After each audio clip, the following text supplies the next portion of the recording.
আসসালামু আলাইকুম প্রিয় শিক্ষার্থীরা, আশা করি তোমরা ভালো আছো। আমি ফারহানা হক, প্রভাষক, পদার্থবিজ্ঞান বিভাগ, নারায়ণগঞ্জ সরকারি মহিলা কলেজ, সেকেন্ড ইয়ারের অনলাইন ক্লাসে আজকে তোমাদেরকে স্বাগতম জানাচ্ছি। আমরা আধুনিক পদার্থবিজ্ঞান সূচনা এই চ্যাপ্টারটি শুরু করেছিলাম। আমরা কিভাবে সূচনার একটু ধারণা নিয়েছিলাম, আর হচ্ছে আপেক্ষিকতার বিশেষ তত্ত্ব দেখেছিলাম, special theory of relativity, general theory of relativity দেখলাম, আর হচ্ছে দুটো স্বীকার্য পড়েছিলাম, যেটা বলেছিলাম খুবই ইম্পর্টেন্ট। এই স্বীকার্য দুটো তোমাকে জানতেই হবে। আচ্ছা, একটু ব্যাখ্যা দিব আজকে। আমি বলেছিলাম যে আজকে হয়তো স্বীকার্য দুটোর একটু আমরা ব্যাখ্যা দেখব, খুব ইয়েতে যাব না, ডিটেলসে যাব না, একটু বোঝার ধারণা নেব। আচ্ছা আচ্ছা, তোমাদের কি মনে আছে প্রথম স্বীকার্যটা কি ছিল? প্রথম স্বীকার্যর নাম কি ছিল? প্রথম স্বীকার্যকে কিন্তু তোমার আপেক্ষিকতার নীতি বলা হয়।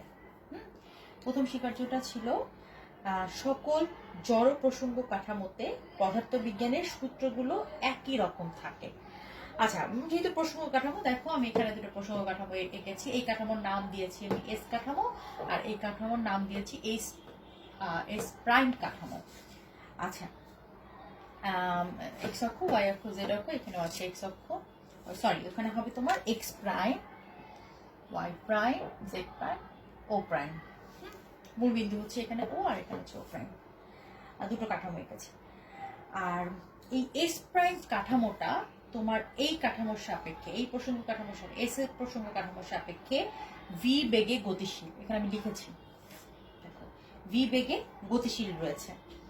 এখন এস কাঠামোতে নিউটনের যে দ্বিতীয় সূত্র আমরা জানি, F is equal to M এ।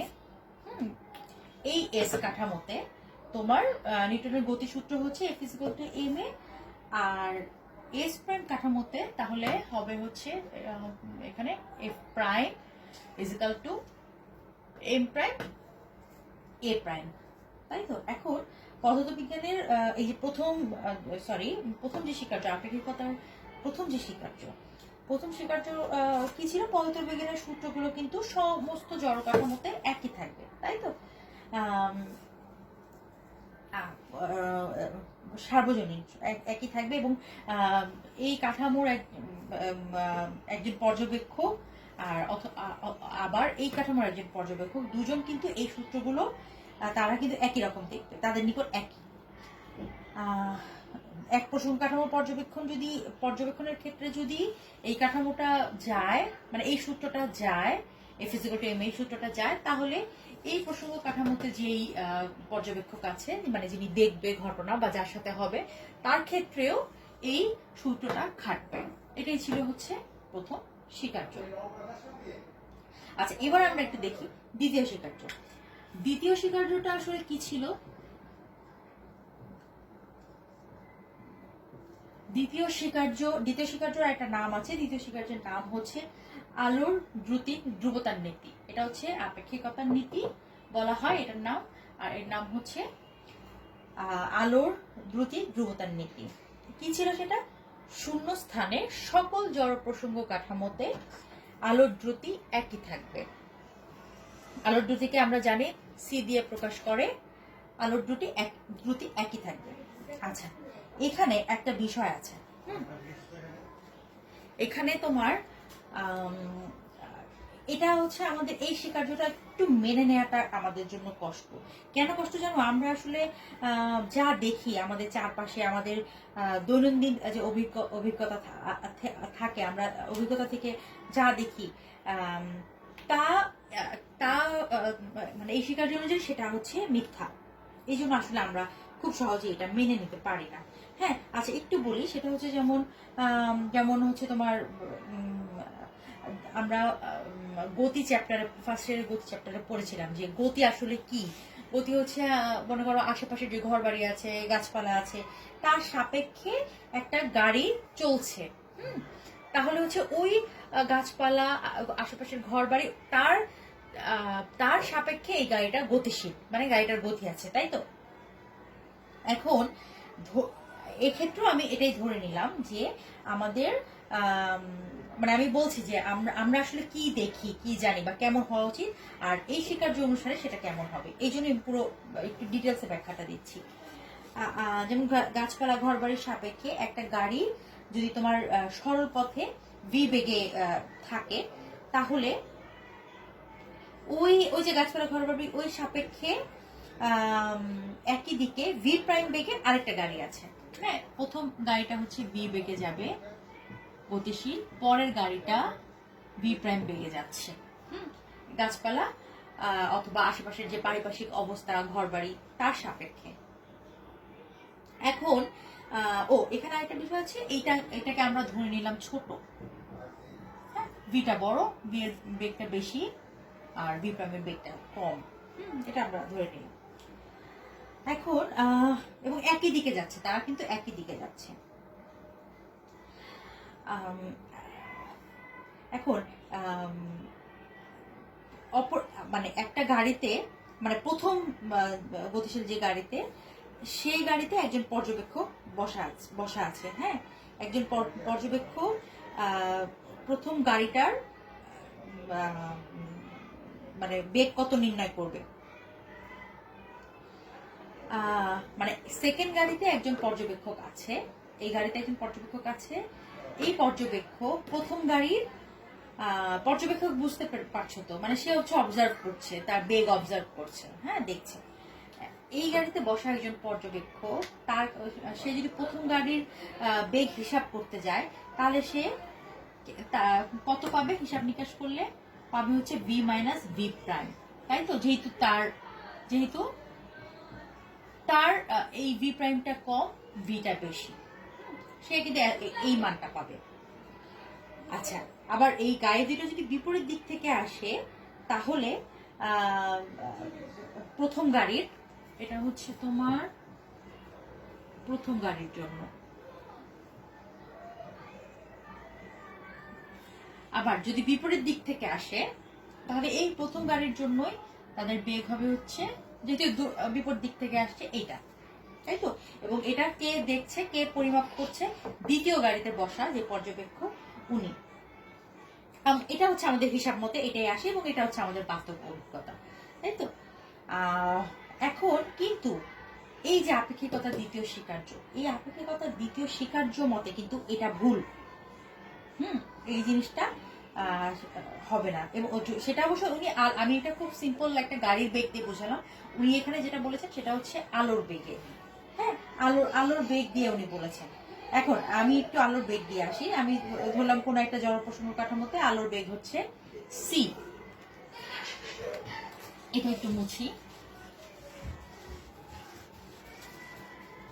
জড় প্রসঙ্গ কাঠামোতে আলোর বেগ হচ্ছে সি। এখন ওই প্রসঙ্গ কাঠামো সাপেক্ষে আলোর বেগের দিকে আর বিপরীত দিকে সমদ্রুতিতে অন্য একটা মানে অন্য একটা গতিশীল প্রসঙ্গ কাঠামোতে যদি নেই, তাহলে সেখানে আলোর দ্রুতি পাওয়ার কথা যদি একই দিকে যায়, হ্যাঁ, যদি একই দিকে যায়। আচ্ছা, অন্য একটা প্রসঙ্গ কাঠামো যার বেগ হচ্ছে ভি, এবং ভিটা অবশ্যই হচ্ছে সি এর থেকে বড়। ওকে, যদি আলোর দ্রুতি নির্ণয় করি, তাহলে আমার প্রথমটার ক্ষেত্রে যদি তারা একই দিকে যায়, তাহলে কি পাওয়ার কথা? এরকম পাওয়ার কথা। আর তারা যদি বিপরীত দিকে আসে, তাহলে আমার পাওয়ার কথাটা এত, তাই তো? ওই যে আগে যেটা আমরা করেছিলাম সেই হিসাব অনুসারে। কিন্তু দ্বিতীয় স্বীকার্য অনুসারে আমি এখানেও পাবো সি, এখানেও পাবো সি, এরকম হবে না। এই জন্য আসলে আমরা মেনে নিতে পারি না, এবং এটা কিন্তু প্রমাণিত হয়েছে। এটা যে আসে, এটা কিন্তু পরীক্ষাগারে এটা প্রমাণ করা হয়েছে। মাইকেলসন মর্লি যে পরীক্ষাটা করেছিলেন, এর মাধ্যমে, সেই পরীক্ষার মাধ্যমে এটা প্রমাণ হয়েছে। আচ্ছা, এই হচ্ছে তোমার একটু প্রসঙ্গ কাঠামো দিয়ে জিনিসটাকে ব্যাখ্যা করার চেষ্টা করেছি। কারণ আমরা যখন গ্যালিলিও রূপান্তর পড়ব, অথবা তোমার লরেন্স রূপান্তর, টাইম ডিলেশন, এগুলোতে যাব, বা দৈর্ঘ্য সংকোচন, এগুলোতে যাব, তখন হচ্ছে আসলে এই প্রসঙ্গ কাঠামো দিয়ে আমরা করবো। তো এই জন্য একটু তোমাদেরকে এই জিনিসটা বলে দিলাম। আচ্ছা, এখন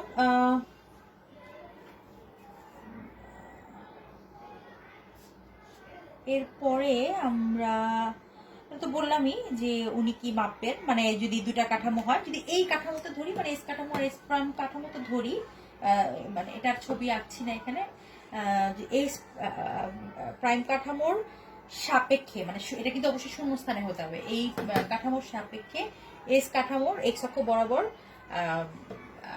ভি বেগে গতিশীল আছে। ধরলাম এস কাঠামোতে তোমার একটা মোমবাতি জ্বলছে, মনে করতে পারো তুমি একটা মোমবাতি জ্বলছে, তাহলে এস কাঠামোর একজন পর্যবেক্ষক এখানে দ্রুতি নির্ণয় করলেন হচ্ছে সি, ওই আলোর বেগ, ওই যে মোমবাতি জ্বলছে, এই আলোর বেগ নির্ণয় করলেন সি, আর এস কাঠামোতে আলোর বেগ উনি নির্ণয় করলেন, উনি কিন্তু এখান থেকে দেখছেন, ওখানে কোনো আলো জ্বলছে না। হ্যাঁ, এই বেগটা এই প্রসঙ্গ কাঠামো গতিশীল, এই প্রসঙ্গ কাঠামোর সাপেক্ষে। হ্যাঁ, এখন উনি এটা পরিমাপ করলেন সি প্রাইম। এখন এই স্বীকার্য অনুসারে আসলে এটা হবে C is equal to C prime. এটাই হচ্ছে তোমার আলোর দুটি সার্বজনীন ধ্রুবক দ্বিতীয় স্বীকার্য।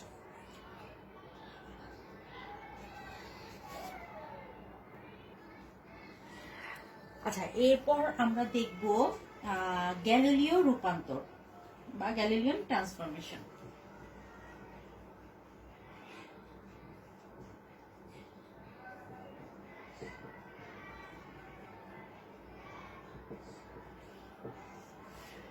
আচ্ছা, এইটার যে সমীকরণগুলো বের করা যায়, যেহেতু আমি যদি আজকে সমীকরণগুলো শুরু করি তাহলে হয়তো অনেক একটা লেন্দি ক্লাস হয়ে যাবে, এই জন্য আমি এবং আমি এবার সমীকরণ শুরু করে মাঝখানে শেষও করে দিতে পারবো না, তাই আমি শুধু গ্যালিলিও রূপান্তরটা কি সেটা তোমাদেরকে বলে আজকে ক্লাস শেষ করব। আচ্ছা, আমরা জানি যে চিরায়ত পদার্থবিজ্ঞানের যে সকল সমীকরণ পরস্পরের সাপেক্ষে ধ্রুববেগে গতিশীল দুটা প্রসঙ্গ কাঠামো দিয়ে বের করতে হয়। এখন দুটো গতিশীল, মানে ধ্রুববেগে গতিশীল হতে হবে, ধ্রুববেগে গতিশীল দুটো প্রসঙ্গ কাঠামোর সময় এবং স্থানাঙ্কের মধ্যে সম্পর্ক যে স্থাপন করে সেটা হচ্ছে গ্যালিলিও রূপান্তর। প্রসঙ্গ কাঠামোর সময় এবং এই যে স্থানাঙ্ক এর মধ্যে সম্পর্ক নির্ণয় করবে। মানে বিষয়টা হচ্ছে আমরা কিন্তু এক প্রসঙ্গ কাঠামোর পরিমাপের সাথে আরেকটা প্রসঙ্গ কাঠামো পরিমাপ করি। হ্যাঁ, ওই কাঠামোতে কি হচ্ছে সেটা পরিমাপ করি এক প্রসঙ্গ কাঠামোর সাপেক্ষে। এই যে এই কাঠামোটার নামই হচ্ছে রূপান্তর বিধি। এটা হচ্ছে রূপান্তর বিধি, একটা সাপেক্ষে যা এটা করছি, হ্যাঁ, তারই একটা অংশ আর কি গ্যালিলিও রূপান্তর। এবং যেটা বলছিলাম তোমাদের যে পরিমাপের মধ্যেই একটা সম্পর্ক, সময় এবং স্থানাঙ্কের মধ্যে একটা সম্পর্ক স্থাপন করে, একে গ্যালিলিও রূপান্তর বলে। এই রূপান্তর তোমরা সংজ্ঞাটা দেখে রাখতে পারো যে গ্যালিলিও রূপান্তর কাকে বলে, এবং এটা কোনো একটা বোর্ডে এসেছিল, বোর্ডে গ্যালিলিও রূপান্তর কাকে বলে এরকম একটা প্রশ্ন আছে। তাহলে আমরা কি বলতে পারি যে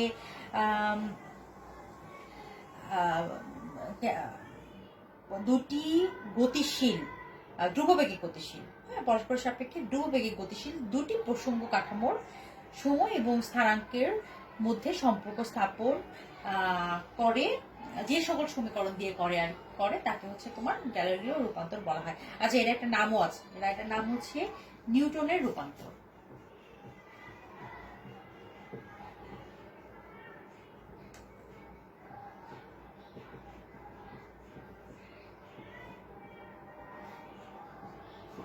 নিউটনের রূপান্তর, এটার আরেকটা নাম। আচ্ছা, এখানে এর পরবর্তী ক্লাসে আমি যেটা দেখবো, এর কিছু সমীকরণ আছে, এই গ্যালিলিও রূপান্তরের যে সমীকরণ, হ্যাঁ, এই সমীকরণগুলো কিভাবে বের করতে হয়, মানে এই সমীকরণগুলো আমাদের লাগবে, আমরা পরবর্তী যখন আরো কিছু যখন করতে যাব তখন এই সমীকরণগুলো আমাদের ওখানে কাজে আসবে, এই জন্য আমাদের এটা দেখতে হবে। এবং এই সমীকরণগুলো যে কিভাবে বের করতে হয় সেটা আমি প্রশ্ন কাঠামো একে আগামী ক্লাসে দেখাবো। তো আজকের ক্লাসটা এখানেই শেষ করছি। ধন্যবাদ সবাইকে। নেক্সট ক্লাস দেখার আমন্ত্রণ রইল।